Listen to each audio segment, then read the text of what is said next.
Social মিডিয়ায় মানুষ সমালোচনা করছে যে এই করিডোরের কথা বলছে এবং সবসময় বলে যে ভারতকে বাংলাদেশ বিক্রি করার একটি ষড়যন্ত্র চলে। এই দেশের মানুষের যারা সবসময় অপপ্রচার চালায় তাদের একটি মুখরোচক গল্প, সেই গল্পের আমরা পরিষ্কারভাবে আমার একটা প্রশ্ন আছে যে বিক্রিটা তাহলে ওজনটা কিসে মাপছে? কোনো কিছু বিক্রি হলে তো ওজন মাপা হয় না। এখন তো অবশ্যই ইলেকট্রনিক মেশিন আছে, আগে তো দাড়ি পাল্লায় হতো, তো কিসে মেপে বিক্রি হচ্ছে আর বিক্রিটা হয় কিভাবে?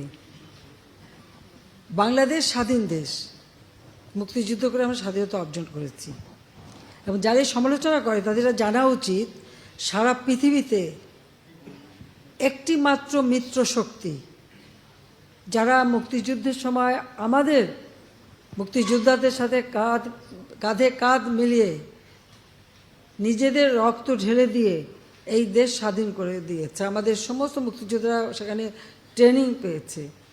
পৃথিবীর যে কোনো দেশ যারাই কোনো যুদ্ধে মিত্রশক্তির সঙ্গে সহযোগিতা করেছে বা মিত্রশক্তি তাদের এসে সাহায্য করেছে, তারা কিন্তু সেই দেশ থেকে কোনোদিন ফেরত যায়নি।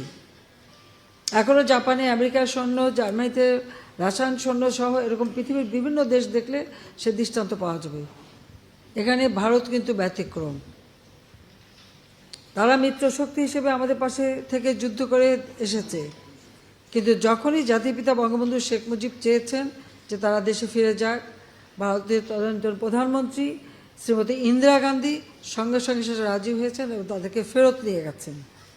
তারা যে যুদ্ধের সরঞ্জামাদি সব কিছু নিয়েই কিন্তু এসেছিল, এখানে যুদ্ধ করেছিল। পাকিস্তানি হানাদার বাহিনী সারেন্ডার করেছিল তাদের কাছে, কিন্তু আমরা কিন্তু স্বাধীন সার্বভৌম রাষ্ট্র পেয়েছি, কারণ তারা কিন্তু ভারতীয় সেনাবাহিনী প্রত্যাহার করে নিয়েছে। এরপরে যারা কথা বলে যে ভারত বিক্রি হয়ে যাবে, এরপর বিক্রিটা হয় কিভাবে সেটা